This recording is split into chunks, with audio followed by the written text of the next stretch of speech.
This is Jacob Cast 2024.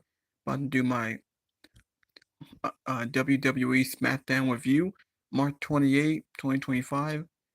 Smackdown is um this, I just want you guys to know that Smackdown was pre-taped. It was actually pre-taped earlier today. It was live earlier. Tonight is pre-taped. The show pre-taped, about to be over in like 25 minutes, so I'm just gonna do it right now. Since they uploaded the video on YouTube. Uh, this is the closing angle of SmackDown. The contract signing with Roman Reigns, CM Punk, and Seth Rollins. They were great, and there's a big twist on in this signing and how it ended. Very interesting. We will go through it. We will go through the entire show and the matches on the show.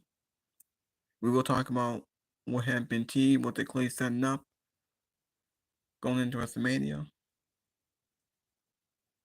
Make sure you guys hit that like button, leave a comment, please subscribe to my channel, hit that like button, let me know what y'all think about this video. My video has been sponsored by JD from New York, Solomon the Sound Off, Fightful Pro Wrestling, and the other podcasters that I know of. I'm going to make this video about 1 hour and 10 minutes. Yeah, so I'm actually gonna, I actually want to get to the ending. Or maybe it doesn't matter because, there's a lot that we don't know what's gonna happen. Now I'm glad that this was the main event. It's probably gonna main event either night 1 or night 2. Because we know Cody Rhodes and John Cena is gonna main event. Now this is gonna main event. CM Punk gets his main event. He finally got main event WrestleMania for the first time in his career. Now CM Punk dropped a teaser at the end of this segment when he said, "But that's not the favor I'm owed." So what does that mean? Is Paul Heyman gonna be the white man for CM Punk, or what's gonna happen?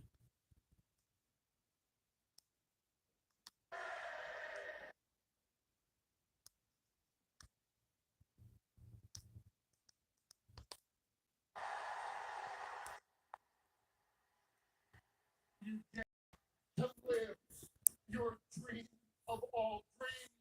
CM Punk, you are a WrestleMania main eventer.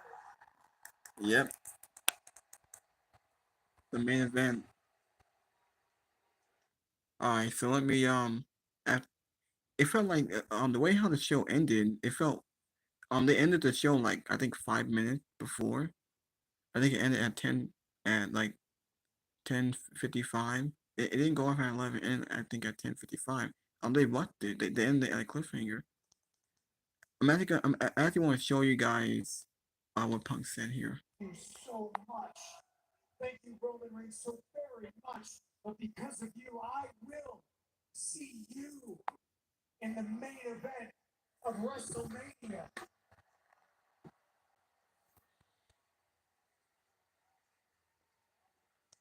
All right, listen.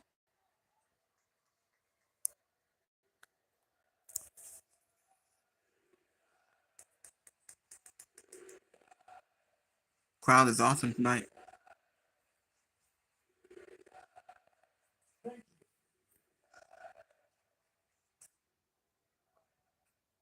But that's not the favor that I'm owed. Oh, wow. So what does that mean? What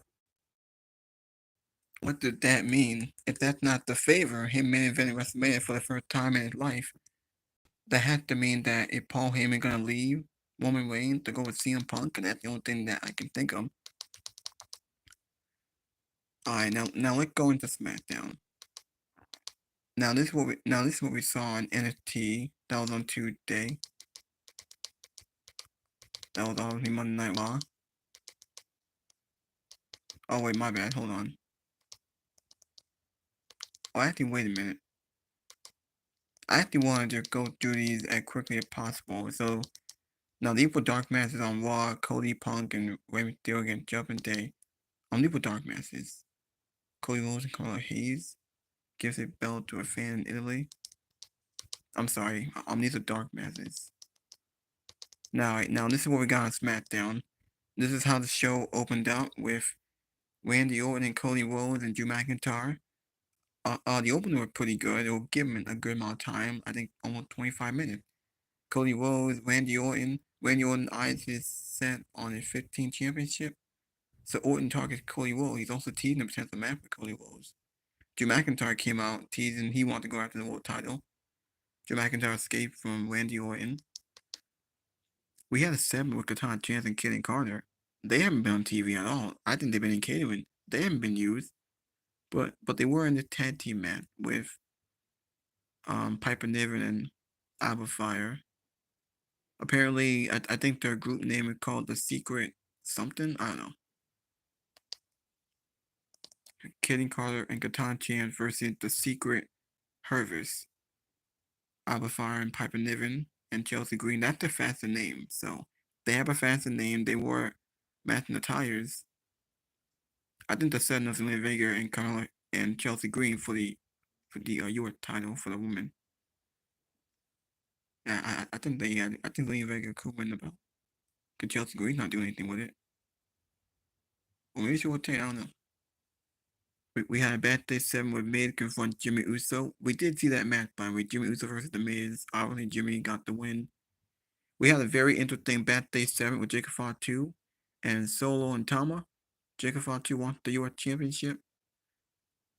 They're clearly building up Jacob Fatu very good. He's been protected. He's been booked very strongly. He clearly been set up to win that US title from LA Knight.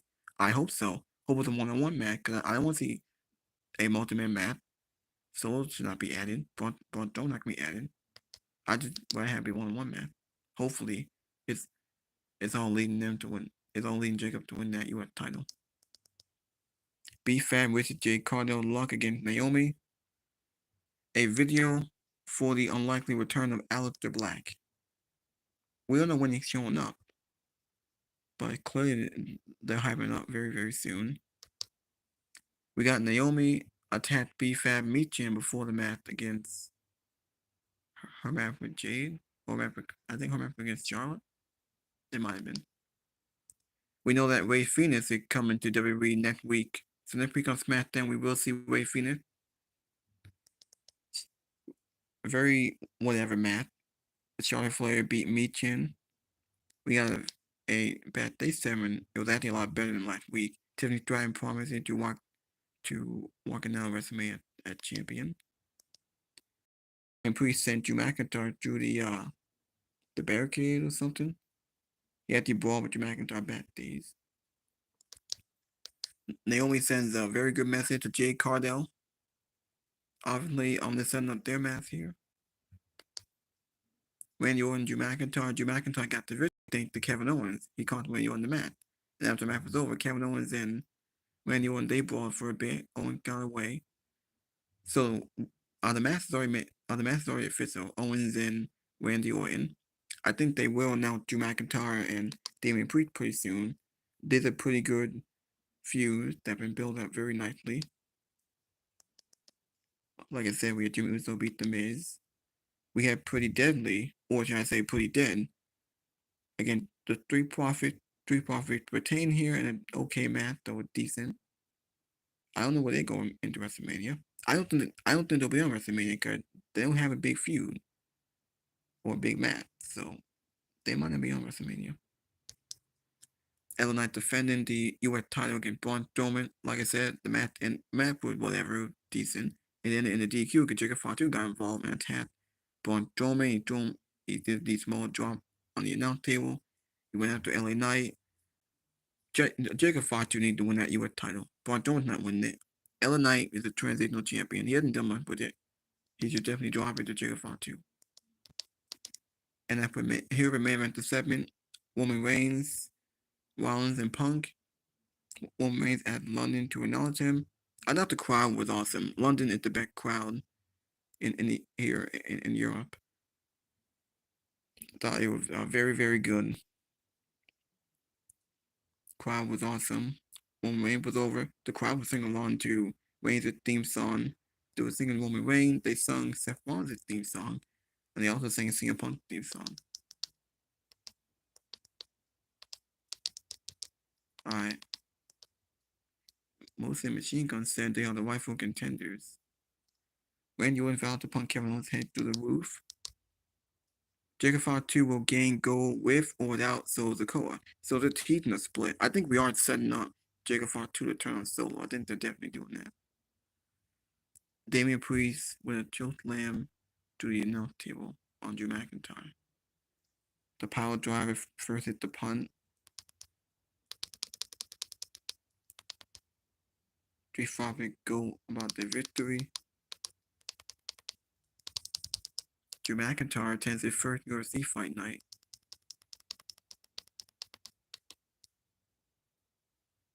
WrestleMania, April 19th, April 20th. Again, we got like what, 4 weeks? 3 weeks? We got like 3 weeks left until we get to WrestleMania. Jordan Grace is coming for Stephanie Vacquer's title. Will be called Jerry Evans. Trick Williams knocks on Jerry Evans after Dark Gate. Tiffany Stratton vowed to silence Charlotte Flair. Naomi escaped Jay Carter's wrath. Naomi done being appreciated. Now, this is what we got on the show here.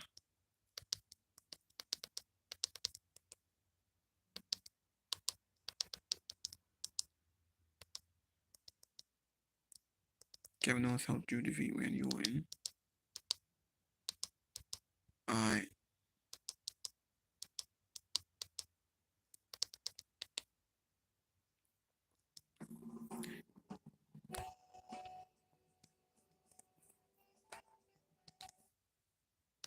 Warrior. So this is Salamander sound off. Now let's see what Jason Salamander had to say about this. Smackdown was okay, pretty good. I enjoyed the opener. I love the main event. We had a couple good things on the show that they're definitely setting up. I just can't wait for WrestleMania. We got like 3 weeks left. Management was going to pull the rug out from under him again. And he got what he wanted, and what he wanted was to be in the main event of WrestleMania. This was the story for so many years. CM Punk never got his WrestleMania main event. Even though now he's a lot older, doesn't really care whether or not he's in the main event, but they've turned it into a story where he's got to be in the WrestleMania main event. And so it was Paul Heyman who knelt down beside him and told him that you got what you wanted. And he had tears in his eyes. CM Punk had tears in his eyes, as Paul Heyman did. And it was this big emotional thing. And Roman Reigns is just lounging back in his chair, big smile on his face. You can thank me for that. You can thank, of course, CM Punk can thank Roman Reigns for that because Roman Reigns is in the WrestleMania main event every year. In fact, now that it's official, Roman Reigns is about, now he already set the record last year, but now that Roman Reigns is going to be in yet another WrestleMania main event this year, this will be his 10th. He had already beaten Hogan like a couple of years ago. Now he's going to have his 10th WrestleMania main event. So he wanted CM Punk to acknowledge him and to thank him. And he did until we had the big bomb drop in the closing moments of the show, the big cliffhanger at the end where CM Punk said, but that's not the favor I'm owed. And that is how they went off the air. So now the question remains, what is this favor that Paul Heyman owes CM Punk? Because we still don't know what the favor is going to be. I have a theory about what the favor is going to be. And it might be very similar to what you think the favor is. I have a theory about the favor and exactly when. We will find out what that favor is. And I'll save that for later in the stream. But that was the big main event segment on the show tonight. We also found out for sure that Rey Fenix is coming into WWE. We got a face, we got a name on the screen, and he is making his official debut on Smackdown in Chicago next Friday. So there's no more wondering, there's no more ambiguity about who's that man in the vignettes that we've been seeing on TV. Now we know it is going to be Rey Fenix on SmackDown, Penta on Raw, so they're keeping them separate. And it does make me wonder, though, what his But WrestleMania that's not the match, favorite. if any, is going to be, because he's not going to be on the WrestleMania card. Why even bother debuting now instead of waiting until after WrestleMania? But, I was thinking maybe something with Grande Americano. And Grande Americano is on Monday Night Raw. Although that never stopped them from mixing in between the brands before. So if it's not going to be that, I'm not sure what it's going to be. But if he's debuting in Chicago next week, then it would make sense for him to have a match on the WrestleMania card. On the whole, this episode of SmackDown, it was better than last week's show. That show set the bar very low. That show sucked last week. So, I mean, that's not really saying much. This is a show that was carried by the talking segments. We had an opening segment that was better than your average WWE talking segment involving Cody and Randy Orton and Drew McIntyre. That actually set up some potential directions for, post WrestleMania coming down the road. That opened the show, and the contract signing closed the show, and those were the two best parts of the show. Which is not ideal when you have a wrestling show. And it's the two talking segments that carry the entire 3 hours. Because remember, SmackDown is the longest show of the week. But the wrestling that we got on the show was pretty average stuff. I mean, it's nothing that I would tell you to go out of your way to see. The other news coming out of this show, because there was a little bit of other news tied into WrestleMania weekend and the Hall of Fame. And the news that broke tonight is that WWE is now inducting matches into the Hall of Fame, what they are calling immortal moments. That's the name that they're giving them. And to me, I mean, that's your UFC influence right there. TKO, UFC. UFC's been inducting fights into their Hall of Fame now for at least a few years. And so now WWE is going to be doing the same. And the first match that is being inducted into the Hall of Fame is absolutely one of the greatest matches, not only in WrestleMania history. And if you said that it was the greatest WrestleMania match of all time, I would not argue with you. It is absolutely one of the greatest matches of all time. And it is the submission match between Bret the Hitman Hart and Stone Cold Steve Austin from WrestleMania 13. And there's been a lot of talk lately about Ken Shamrock being discussed internally for a potential WWE Hall of Fame induction. I'm wondering if it's less so that he's going to be inducted into the Hall of Fame on his own this year, and more a matter of him maybe if these matches are getting formal inductions. Because they did make it very clear, Bret Hart and Steve Austin, they're going to be there. They're going to be in Las Vegas. They're going to be at the Hall of Fame ceremony. I don't know if they're both going to come up on stage, or if they're going to get a plaque or something for it, but if they do, it would kind of make sense that Shamrock be the one to do the induction. Shamrock was the special referee. He was a part of that match at WrestleMania. So that was officially announced tonight on the show. Absolutely deserved. Without Bret Hart, and Stone Cold said it in the video package, without Bret Hart, there very likely is no Stone Cold Steve Austin. I cannot impress upon you how important that entire feud, how important that entire program was in the career of Steve Austin. Everybody talks about the Austin 316 speech at the King of the Ring in 1996. And obviously that's a moment that people look back on now. It's this iconic moment. In the moment, that's all it was. It was just a moment. And a lot of people forget about that. It's not as if it was the launching pad that sent him into the stratosphere. The very next pay-per-view was in July. I don't even remember if Austin was on the show. He may have wrestled Mark Merrow. But SummerSlam, 2 months later, he was on the fucking pre-show wrestling Yokozuna. It was the feud with Bret Hart. It was when he started name-dropping Bret, who was away. He'd been gone for months after WrestleMania that year.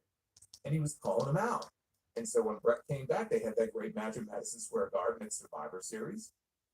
And they had an off and on feud really for the next several months until the submission match at WrestleMania and the big double turn. Greatest double turn of all time. So clearly they're not going in order. If you wanted to go in order, you could pick matches from the 70s. You could pick, some early WrestleMania matches. Hogan Andre would have made sense. Savage Steamboat. I'm sure those matches will make their way in at some point. But man, you want to go. You want to go with a strong contender for one of the greatest matches in the history of this company, and one of the most important, not just a great match, but one of the most important matches in the history of that company. I challenge you to find too many that are more special than that one. So, and with that, I have to point this out. With that, my GOAT, Bret Hart, becomes the first ever 3-time WWE Hall of Fame inductee. It just feels right. This is your Friday Night Smackdown review, a little bit earlier than usual because with a subscription. Hey, look, they got another European tour coming up in August. So we're going to be going through this all over again. I'm just saying. So it would be smart to get it. Look at you. He didn't say it quite like The Rock did last year, where The Rock came out, look at you now. I wish I still had that soundbite queued up. But he said, look at you. Look at the man that you are now. Look at where you came from. Orton said that he remembered when Cody broke into the business and worked as hard, and usually harder than everybody else. Orton said Cody was not happy, and he needed to grow outside the business. He said it took some big-ass balls for Cody to leave this place. 9% due to Cody. Orton put his arm around Cody and told him that he respects him. WrestleMania main event should be him against Cody, but it's not because of that eyeliner-wearing Timu Undertaker, Damian Priest. I mean, at least he didn't say what Rhea Ripley usually says, bisexual. The title for Cody. And at this point, he got into the ring. He said he always tells the truth. He said Orton looks great on the outside, but he knows that Orton's back is hanging by a thread. He would break Orton's back if provoked. McIntyre started to address Cody. Cody kicked him. He dropped down. He did the uppercut thrust that he does. Orton went for an RKO on McIntyre, but he slipped out, and he got out of the ring. I like the segment. Orton really put Cody over in a strong way, in a way that he usually doesn't put just anybody over. And you can believe that it's genuine because he really has. He has seen Cody grow up in this business. He has seen Cody grow up in this company. They've worked together before. We know of the history between them. It's one of the reasons why I and a lot of people are looking forward to the eventual program between them. There's a lot of history there. So he's speaking as someone who now is the elder statesman in this company, but somebody who clearly has been around Cody and has watched him grow and mature over the years. And he really did. He put him over in a strong way here. And I like how this segment here, it set up a couple, maybe even more than a couple, of different potential directions that they can go in coming out of WrestleMania. Well, we finally had Orton making it very clear that he is coming after title number 15. We don't know when, but he told Cody, when the time comes, I'm not going to kick you in the balls like a coward. Of course, he didn't tell him, I'm not going to hit you with an RKO.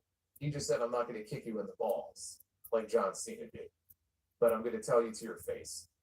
And, I mean, all the times last year that I pointed out, they were in a backstage segment. They were in the hallway. They were in the ring. And you would see Orton gawking at the championship, right? He couldn't take his eyes off it. It's like they were leaving like a trail of breadcrumbs for us, even going back a year. This is something that Randy Orton has had his eyes on for a very long time. They've just been waiting and waiting and waiting, and it's just a question of when. It's not a matter of if. We know these two are going to have not even just a match. They're going to have a program. They're going to have a feud at some point. Is Orton going to be a heel? Is it going to be babyface against babyface? I would think that Orton would be heel for it, but we don't know. And then it's just really a matter of timing of it. But we have this pay-per-view coming up on May 10th called Backlash, which just so happens to be in St. Louis. And it's a few weeks after WrestleMania. It almost felt to me like they were telegraphing a Cody win or telegraphing a Randy Orton win more than a Cody. You know what? More than a Cody win. They were telegraphing a Randy Orton win. I just don't envision a scenario where Kevin Owens has a prayer at WrestleMania. I really don't. He took Randy Orton out for 4 months. Orton is still in the process of trying to get his revenge on this man who took him out for months. And then you find out that the very next PLE is a few weeks later, and it's in Randy Orton's hometown. He'll probably end up being in the main event. Very good chance he may end up challenging for his 15th World Championship. You think he's going to go into that match at WrestleMania and lose to Kevin Owens? Think Kevin Owens is going to get out of WrestleMania without getting punted in the head? I think he had to. And plus, Kevin Owens can afford a loss. He'll be fine. He already beat Sami Zayn. After we did the Sami Zayn, I think he gonna get what he deserved. Orton kind of RKO him, punt him, end the feud, get him out of his life. And he can focus on Cody Rhodes or John Cena. Good. Well, we don't know if John Cena is going to be around. I hope he's around after WrestleMania. It is his last year. I hope he's around. Unless Randy Orton turns heel, or it is one of your favorite face. So this to me just telegraphed it even more. But I'll tell you what, as I sit here right now, I am more invested in Cody Rhodes against Randy Orton than I am Cody Rhodes against John Cena, just based on what they've done so far.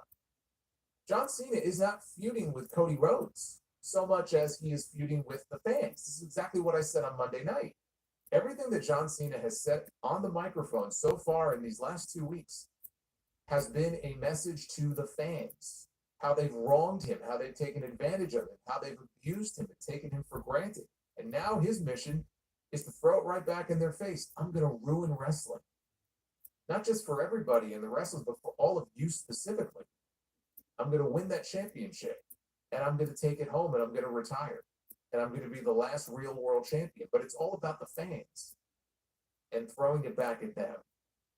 And that's fine, but I'm still waiting for the actual feud between Cody and Cena to kick into second gear, which I'm hopeful they'll do any week now, right? They're going to be in London on Monday. I don't know when the next time is that we're going to see John Cena. It may not be until Las Vegas.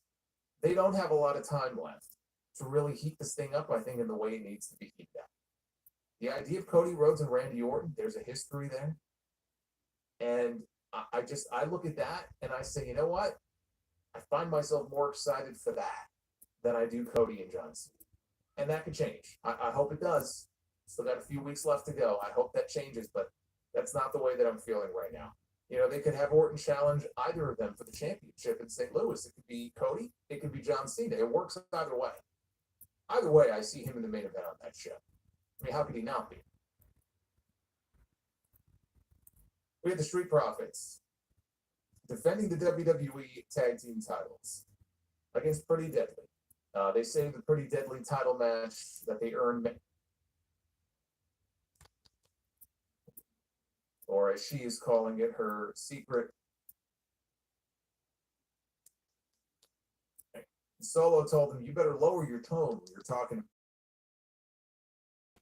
Both men were trading strikes late in the match until Strowman got taken over with a German off. He sends the champ out to the floor. So we are about to get the Strowman Express. And here he comes, and he's coming around where the referee called for the disqualification. Fatu brings Strowman back into the ring. And he's interrupted by LA Knight, but the champion immediately is sent back outside. Fatu charges in at Strowman with a running hip attack. He brings him to the middle of the ring, and he hits the mighty moonsault.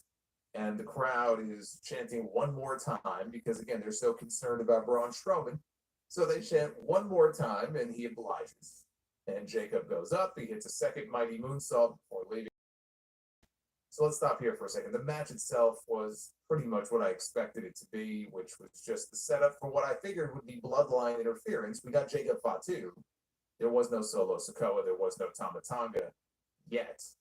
But we did get Jacob doing the predictable run-in in this match. But later in the back, Fatu was walking when Solo Sikoa and Tama Tonga walked up to him.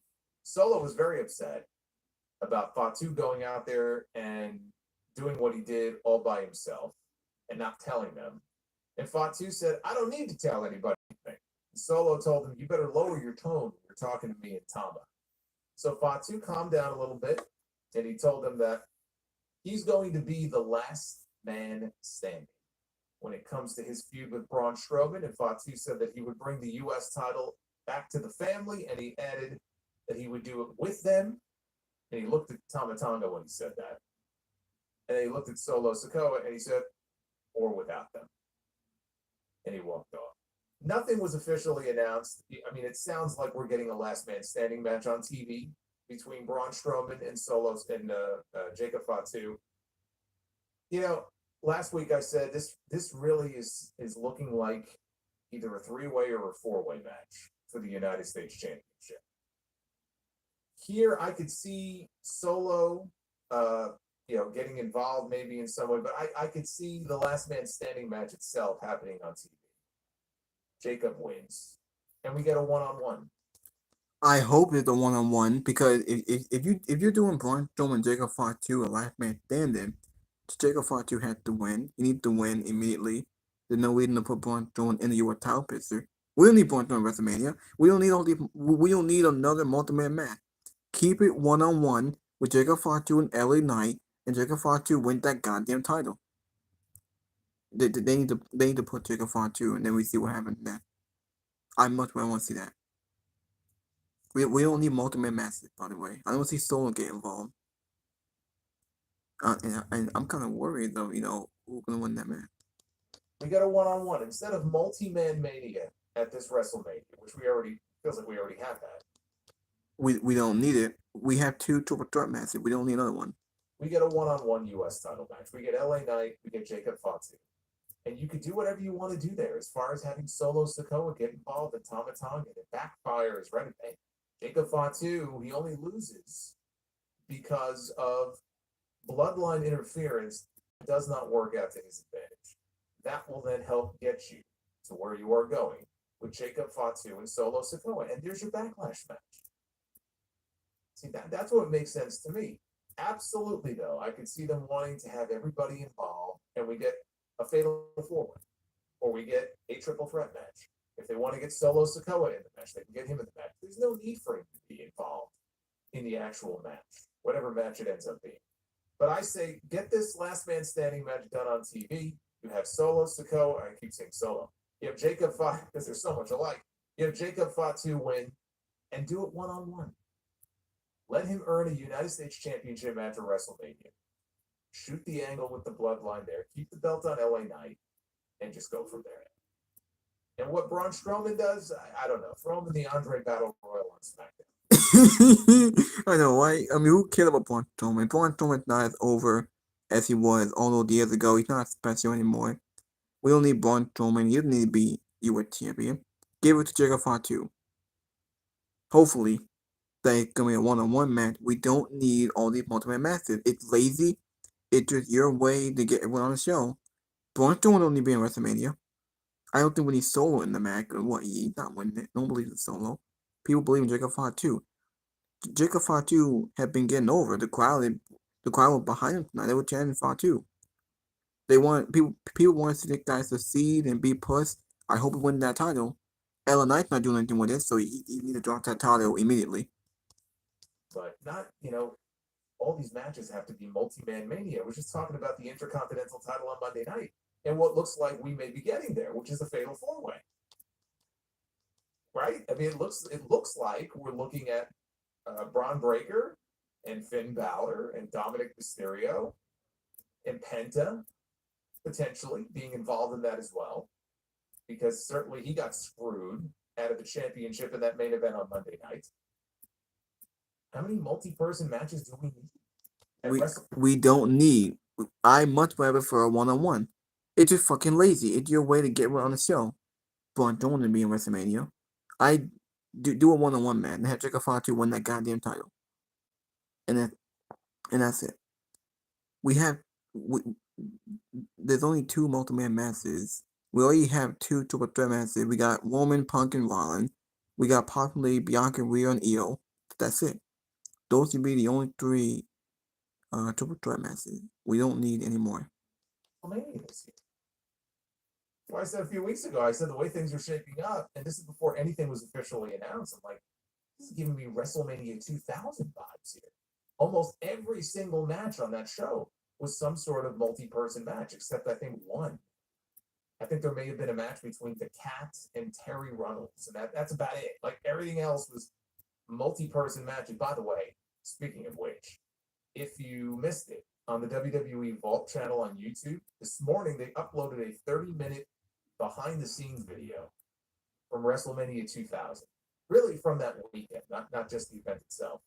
And it's pretty cool stuff. So if you didn't see it, put that on your watch list and go check it out. Yeah, they have footage there from like fan access, and as some of the wrestlers are coming in to sign, and then they're like interviewing them. It's interesting seeing Undertaker there, and he's doing a signing, and he's dressed up he looks like the American Badass. But this is like 2 or 3 months before the American Badass even debuted on TV. Austin was there. Obviously, he wasn't wrestling because he had neck surgery. And then they're showing, and this is what maybe fascinated me more than anything else. They're interviewing different crew members, and one of the like it. I hope they like me. Personality in this one promo than Jay has in the last like month. I'm just saying. So Jimmy walked off, and the camera followed him, and he ran into The Miz and Carmelo Hayes. And so this is what they have Carmelo Hayes doing, by the way. He is officially now tied to The Miz. Because every segment that he's in on this show now, he's involved with Miz in some way. Because that means they don't know what to do with him. Yeah. So we'll just... Yeah, put the guy, just have him in catering. Carmelo Hayes ain't doing anything. Andrade's not doing anything. Santos Escobar's not doing anything. Man, Carmelo Hayes, he was doing those 7-match series with Andrade, and he wrestled LA Knight, and that was pretty much it. So he pretty much an afterthought. He's not factored into plans at WrestleMania. He's not even gonna be at WrestleMania. He might as well be in the Andre Giant Battle Royal if they have it this year. So he's gonna be the Miz's lackey. I don't know why it always had to be the Miz. It's just sad. But they aren't doing anything with Carmelo Hayes. Miz mocked Jimmy for being the other Uso. He also told him that if he ever tried to slap him like that, Jimmy would still be on the ground. So Jimmy made a motion like he was about to smack him, and Miz covered up. Jimmy said he's facing Gunther on Raw Monday night, but he's going to go talk to Nick Aldis about a match with the Miz tonight. Oh, joy. And said that it really breaks her heart that she's been made the bad one.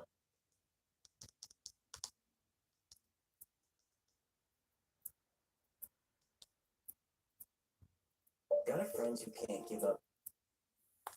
Oh wait, hold on a second. Hold on a second.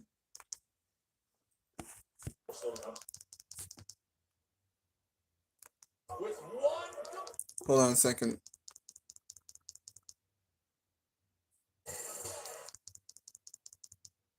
Price get one. And there is nothing you can do to stop it.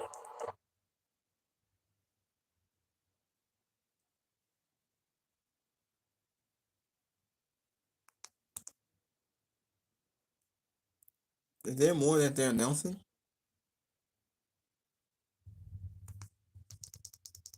I could have sworn that they were announcing some matches here. Hold on a second.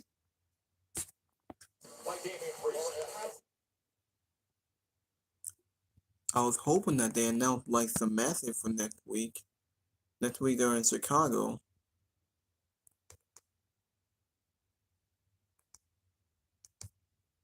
I just love that CM Punk was looking at Drew McIntyre.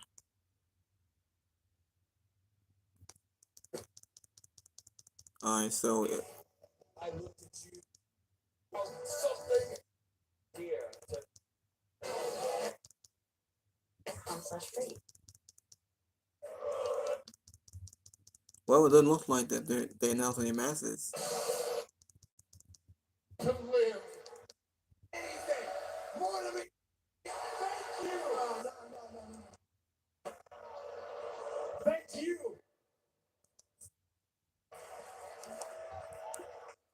Alright.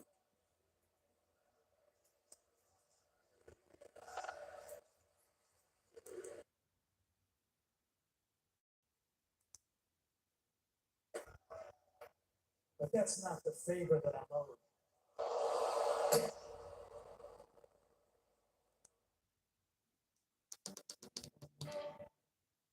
Yeah.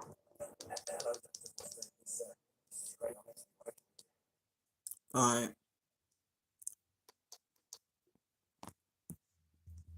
Payment favored we pay the Punk.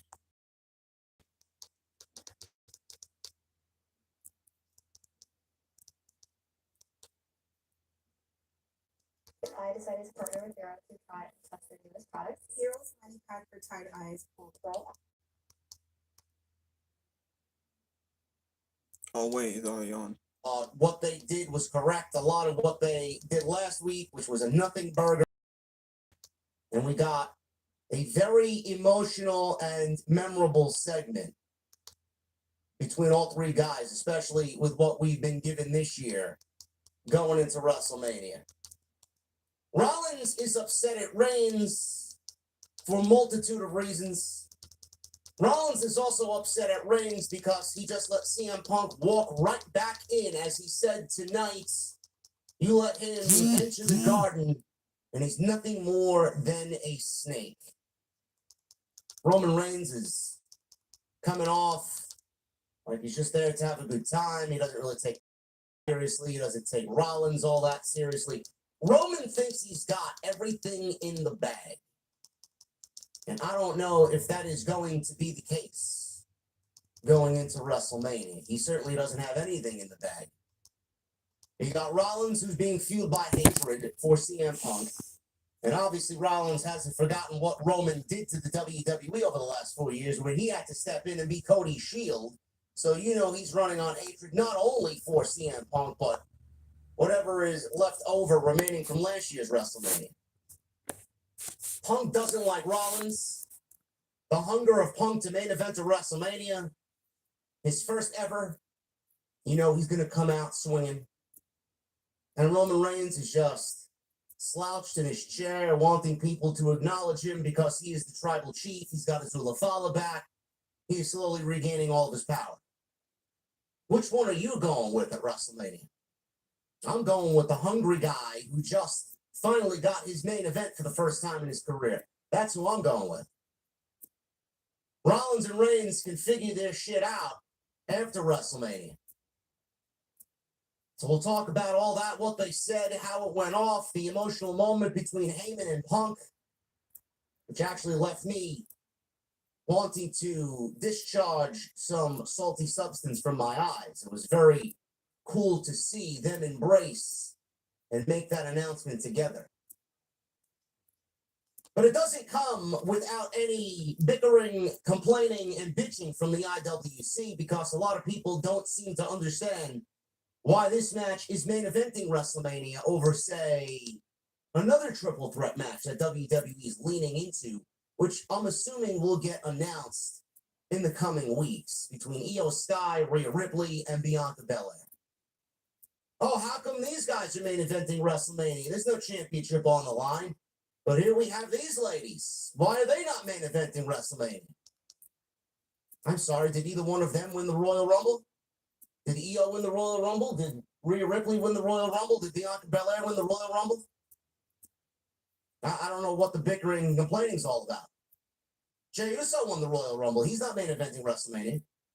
Charlotte Flair won the Royal Rumble. She's not main eventing WrestleMania. I don't hear the outrage for them to be main eventing WrestleMania, but you want these three women to be main eventing WrestleMania. And the problem with that, the build hadn't been that great. It's been a shit feud, been like an afterthought. I mean, based on what we saw tonight on Smackdown with Charlotte and Tiffany, there wasn't much to talk about. It felt like an afterthought. The feud been very lackluster, been piss poor. They don't deserve a main event, and I'm not sure the match is gonna be that good. They feel like a mid-card match.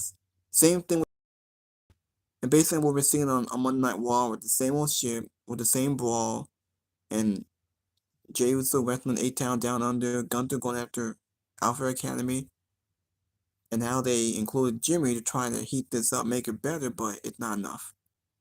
Maybe we can only buy Jay at the main eventer. The IWC continues to grow more stupid as the weeks go on. I'm not surprised. We'll talk about that. I'll get that off my chest later tonight. Randy Orton. He surprisingly showed up in the open of the show to come out and have a little conversation with Cody Rhodes. Something that I didn't really expect to see on the road to WrestleMania, but it's always a nice surprise. And something that I think a lot of fans are waiting for. That Randy Orton heel turn is going to hit like a motherfucker. It does happen, and it's going to be great. and Cody's not going to expect anything. But Randy Orton basically shooting a shot before Cody even gets to WrestleMania. Randy already thinks that he has Kevin Owens beaten at WrestleMania. And more than likely he does. Punt kick. They've been teasing it for weeks. Punt kick to Kevin Owens. Randy Orton's going to go on and challenge for number 15 is what he said. When Cody takes care of John Cena, I am calling my shot for number 15. I am next. Drew McIntyre came out and said, no. No, you're not next. I'm next. So we got a little bit of a situation brewing for who gets what next. We don't know exactly what that will be. We got to figure out if it's going to be Cody Rhodes or John Cena. But we have two of the biggest guns on Friday night already gunning for the WWE Championship. I very much like to see some competition at the top of the card, something that seemingly is missing from Friday Night SmackDown. We'll talk about what I thought was a very good opening segment, very intriguing. Naomi, a couple weeks now into her heel turn, and we got a great vignette from Naomi. Absolutely great vignette, man. I'm a big Trinity fan. I think Naomi is very underrated. Some people might not care. I don't really give a shit. Naomi's doing some great work right now.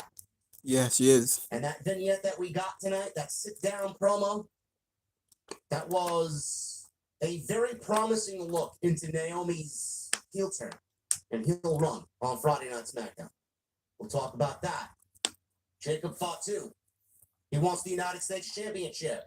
I don't mind a Jacob Fatu versus LA Knight match at WrestleMania for the United States Championship. But it looks like Braun Strowman is the one thing that's standing in Jacob Fatu's way. So we could realistically get what he kind of alluded to tonight. It's going to be a last man standing match. Whoever the last man standing is going to get that shot at the United States Championship at WrestleMania against Los Angeles Knight. And I actually quite like that. No more multi-person matches, please. Please. Yeah, I hope not either. Hope it is one-on-one. We'll talk about that as LA Knight defended the United States Championship against Braun Strowman. And we got a new ring announcer tonight. Mark Nash, I believe his name was. I thought he sounded fucking great. I don't know how you guys liked him.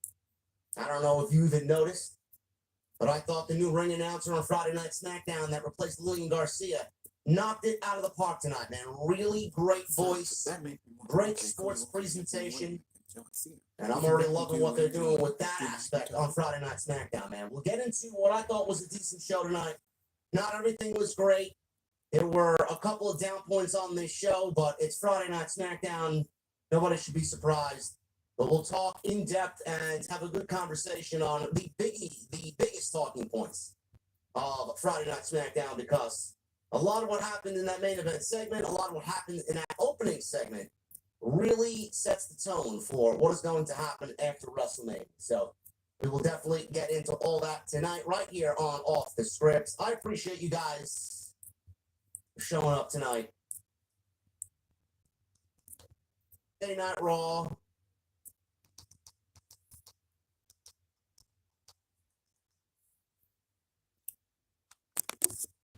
Immortal moment, Bret Hart versus Stone Cold Steve Austin, Hall of Fame immortal moments. James defeat The Miz.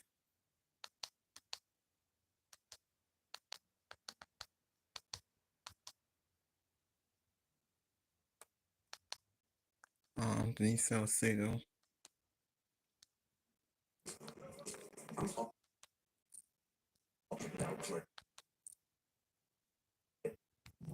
Return the stolen Butterfingers. What is up, everybody? Welcome to Speak Now Pro Wrestling. It's your girl, Denise Salcedo, joined by Robin Lundberg, and we are breaking down that actually moved so many things forward, but it went down because there was so much. Obviously, the entrances take up a lot of time. The chanting and all of that definitely does take up a lot of the time from the actual segment. But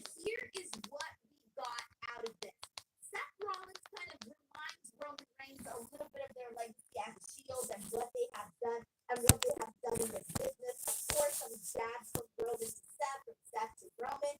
Seth signs the contract. CM Punk gets out there. Prior to even when just Roman Reigns was out there, he was getting a sing along, just kind of vibing, feeling all of that, whatever, right? Roman's out there, Seth is out there, CM Punk finally goes out there, and what we end up getting here is CM Punk signs his contract. However, before he signs his contract, he's like speaking and looking at the contract. He's actually looking it through, and Roman Reigns is trying to rush him. Paul then gets very emotional on the microphone and starts telling CM Punk, like, it is there. You are going to get your main event. It is happening. You're going to main event WrestleMania. And then he even gives him a hug and a big giant kiss. And I'm thinking, damn, Roman Reigns is not going to like seeing that really affectionate Paul Heyman, that much affection to somebody else. And so this ended with CM Punk basically saying, thank you, like, kind of sarcastically acknowledging Roman Reigns and reiterating that even though they're going to be in the main event, this is not his favor. And I'm so happy that he did that because I didn't think that his favor should be for the main event because we all knew, like, okay, this could be the main event without them having to make it into a favor. We still have to have a separate favor for CM Punk. So I love that they basically said they killed two birds with one stone. The favor's still out there, and yes, these guys are going to main events. They didn't emphasize night 1 or night 2, but I think we all know it's night 1. Robin, what did you think of the segment? Well, I don't think they reiterated. I think they swerved because I thought that was the thing. When he's looking through the contract and Paul Heyman says it's in there, and then CM Punk gets emotional, I thought that was the favor. So when Punk then hit us with that isn't the favor, that was what I thought was the real punch of the segment to close it out at the end. So I agree with you with the premise. I just think the execution was flawless in that regard. And I thought Roman Reigns was awesome in that segment with the crowd singing along and his whole nonchalant demeanor, feeling bigger than everybody else. And it shows you that Seth Rollins is so consumed with CM Punk, right? Like, so oh my God, he was so whiny and this. No, you can't get a main event. I'm like, bro, you're in it too. Yeah. Chill.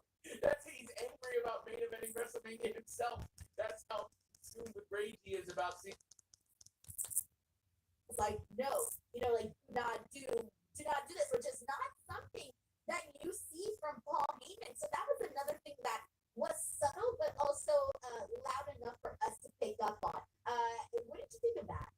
Yeah, I think all those little details and touches were really strong. And you and I spun the block on this. We're looking forward to Roman and CM Punk. I think all the layers and seeds are being planted for that in the midst of it.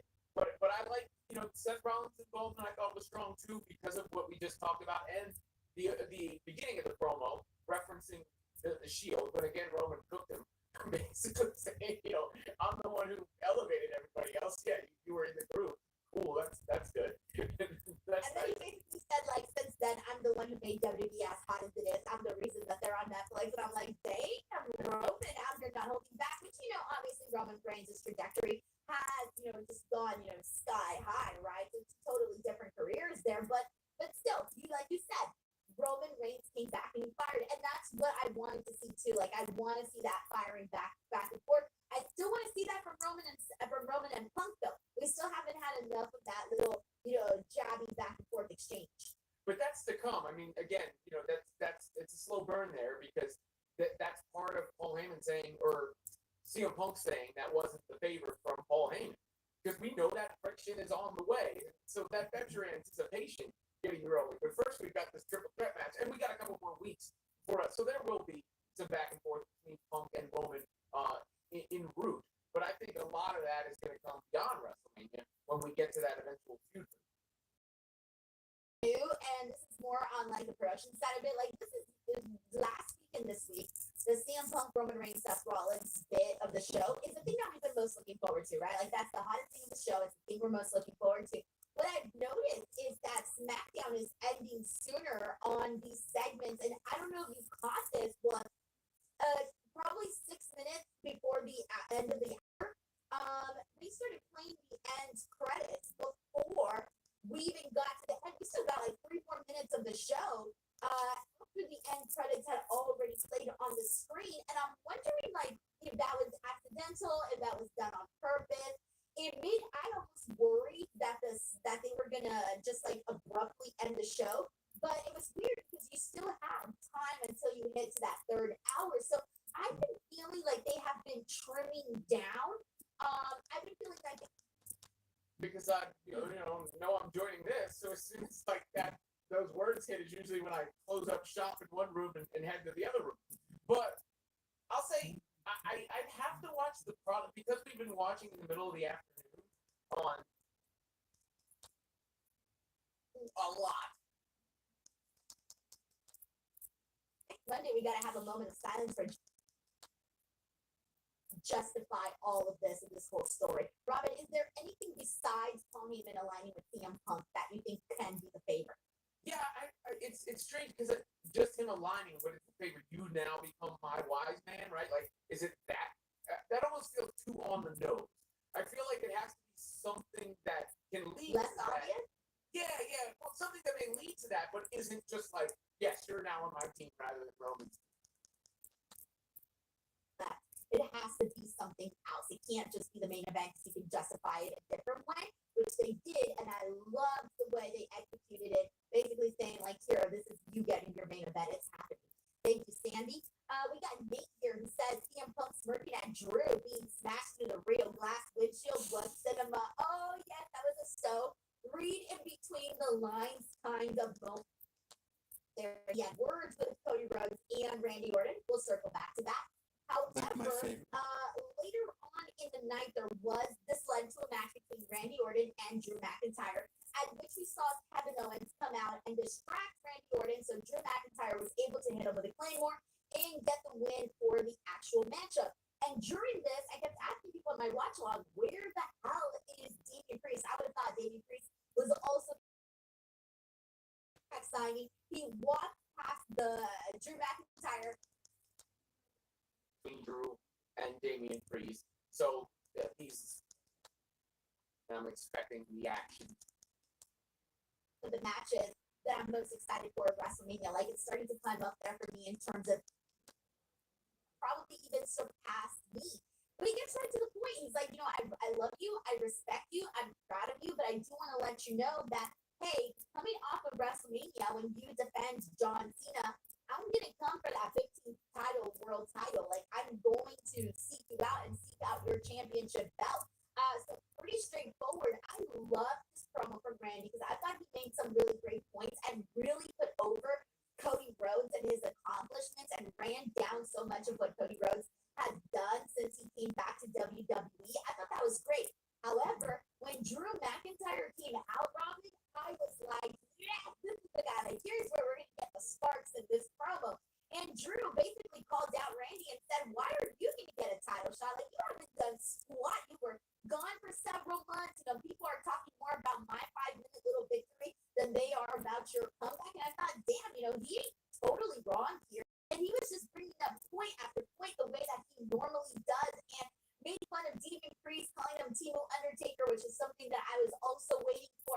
So the concluding thought that I had during this segment was I cannot wait for Drew McIntyre to become a champion, Robin. Like, I really do not want to see Drew McIntyre constantly be stepped on or whatever. Down the line, Drew McIntyre needs to get the strap because he's one of the most interesting characters that they have right now in WWE. Well, I mean, I feel like he's been, it's not like he's been given a short shrift or anything, unless you were to say he should be in the main event right now. And He should be at some point. Yeah. And I think, look, it was only just a year ago that he wound up winning, right? Like, not for last WrestleMania 40, yeah. but I mean, he has been in that picture and flirting with that picture, an elongated feud with Punk, who is in the main event of WrestleMania right now. So he's been main event adjacent for a minute, just not kind of cracking through that glass ceiling. Now, I don't think Damian Priest is necessarily going to be the one to get him there, but I also don't see, any of this having lowered Drew McIntyre. No, and that's exactly what I said was exactly what I predicted was going to happen. I feel happening. I had said a couple of weeks ago that Drew McIntyre not being thrown in there with the Roman Reigns or being in the main event, he could have easily been. This could have been a fatal four-way. Now, for all we know, it's been a fatal four-way right at WrestleMania. Drew McIntyre could have been part of that. Drew McIntyre could have been part of whatever, right? The fact that he wasn't in like the world title shot or in a main event, right? To me, is going to leave Drew McIntyre with a chip on his shoulder where he's constantly maybe being, passed a little bit to the side, or like even coming up in like the Royal Rumble where there was reports that he had been angry and stormed out and things like that, right? So for me, like I had said, Drew McIntyre is going to go into this game with Damian Priest with a chip on his shoulder in terms of wanting to prove that he is a main event guy, and no matter what story he's in, no matter what he's doing, he's going to make things interesting. And I feel like that's exactly what Drew McIntyre is doing right now in this feud with Damian Priest. I had also said Damian Priest is another guy with a chip on his shoulder, because he's also a guy that was on the mountaintop as world heavyweight champion, and then since following that, it's kind of gone a little downhill for him. So I think he also has that chip on his shoulder of wanting to prove that he is a main event guy. So when you have two guys with a chip on their shoulder, it's like, all right, we can make some magic here. And so that's kind of how I'm feeling right now about how this story is starting to brew. And I'm interested, man. They have me. Well, what I'm interested in is how they resolve it. Parlance of I get into some other of the big highlights that occurred here on Smackdown, and I want to get into LA Knight and Braun Strowman for the United States Championship. Excuse me. This ended in a disqualification after Jacob Fatu went out there and attacked both of them. And here's the thing: is that I'm thinking, and I think a lot of people in the watch along were kind of thinking the same thing. Are we thinking a triple threat match here? Is that where we're going with this? Because that kind of felt like that's what they were setting up. I don't know, Robin, if that's the vibe you got. Yeah, except Braun Strowman and Jacob Fatu, the way Jacob Fatu's been hammering that man, I want to see them settle it mano a mano. There's a lot of options. Yeah, LA Knight, he's been getting the wood laid. Yeah, man. I was like sort of debating. I'm like, all right, because I feel like there's so many different directions they can go in. They can do Jacob Fatu versus Sikoa for WrestleMania. They can do Jacob Fatu versus Braun Strowman. They can do Jacob Fatu versus whoever the United States Champion is going to be, whether it's going to be LA Knight or Braun Strowman before this match, which now we know LA Knight's still the champion. Okay, so are they going to do a triple threat? Can they include Sikoa in this? Like, there are so many options and directions that they can go in. I don't care what direction they go in, as long as we see Jacob Fatu walking as United States champion. I'm on board with that, but I do want to see Braun and Fatu again, just because that's definitely a matchup that I find very, very intriguing. Here's the thing: another big moment that happened on the show, Robin, and I'm curious to get your thoughts on this because I am in love with this. We had this is what I envisioned. What I envisioned, what I had hoped for, is what we're starting to see come to life on screen. And that is Naomi. Naomi with a tear. Been by Naomi on screen. And perhaps this was exactly what she needed. And if they're able to capitalize on this,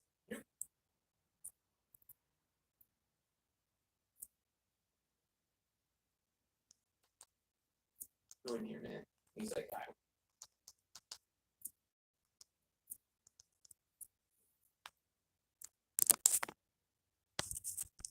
Now there's the name, there's the picture. Ray Phoenix arrives next week on Smackdown. I cannot wait for that. I wonder who's he going to wrestle. Or is it just going to be a segment? Now Ray Phoenix and Penta are on separate shows. Like, I guess they'll be giving a singles run for a bit. Wonder how long that's going to last.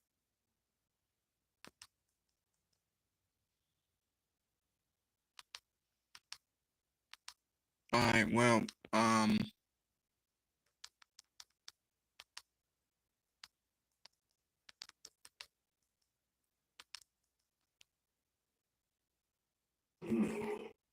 God damn it. WG. Enough of these damn commercials.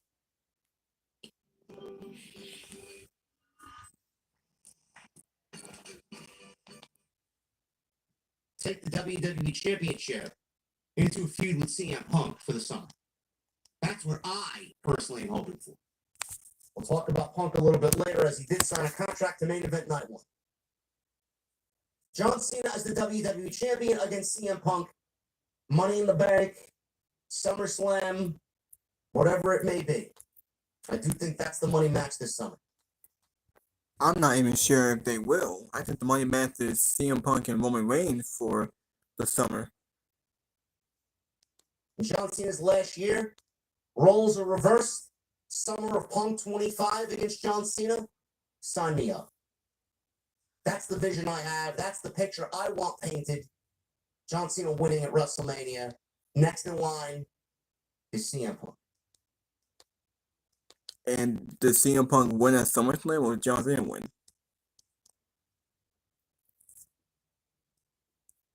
After this segment, it was announced that Drew McIntyre will go one-on-one with Randy Orton tonight on Friday Night SmackDown. Now, I was thinking maybe coming out of this, as soon as this segment ended, I thought we were going to get Kevin Owens and Drew McIntyre versus Randy Orton and Cody Rhodes as some sort of superstar tag team match. That did not happen. Instead, we got Drew McIntyre and Randy Orton for the one-on-one match. Street Profits. Montez Ford and Angelo Dawkins, the new WWE Tag Team Champions, defending those titles against Pretty Deadly, the hometown guys here tonight. Kit Wilson and Elton Prick. Kingdom crowd gave them a ton of support. Pretty Deadly got a nice ovation and came out.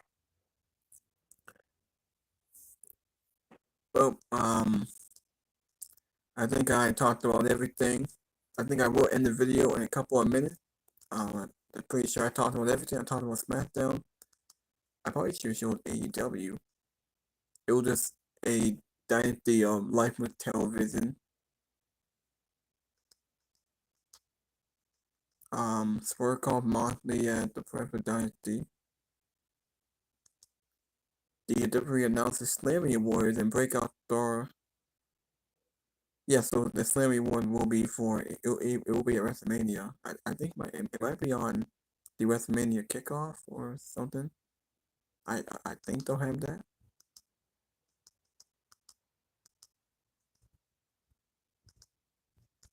Okay.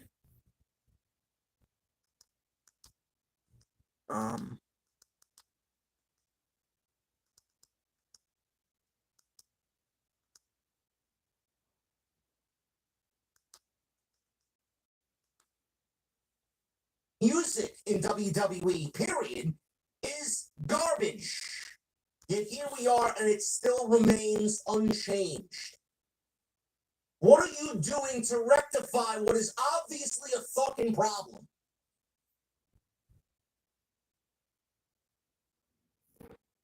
We got the ring introductions, by the way. Mark Nash. I don't know where he came from. I think he was a sports announcer for several major leagues like NHL, or I don't know what his background was, but I gotta look into it. He sounded great tonight. I've seen Hologram in the chat say that it almost kind of sounded like he was announcing contestants to The Price is Right. Yeah, I could see that, but that's not necessarily a bad thing either. Those guys usually have some set of pipes on. And I thought Mark Nash fucking killed it. I did. Especially coming out of the Samantha Irvin situation. And WWE having a gold mine in her, where she did her job incredibly well. It was obviously a downgrade no matter how great Lillian Garcia was. And I just attribute it to the Nick Khan way of thinking. You know, Nick Khan is very, very sports-centric. He delivers Joe Tessitore. He's got his background in professional sports. He comes on over to WWE and gives it a very sports presentation-like feel. And then we got this guy, Mark. Googles. If you're only maxing out the 401k, you could add a profit with a higher rate of 3%. That one. I thought he had a great voice. I thought he had...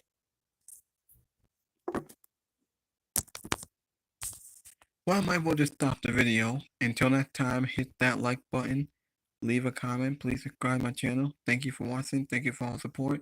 Gonna end the video right here. I don't want to make it too long. I will do a Monday Night Raw review this Monday. I will do a live stream. Until then, I'll see you all later.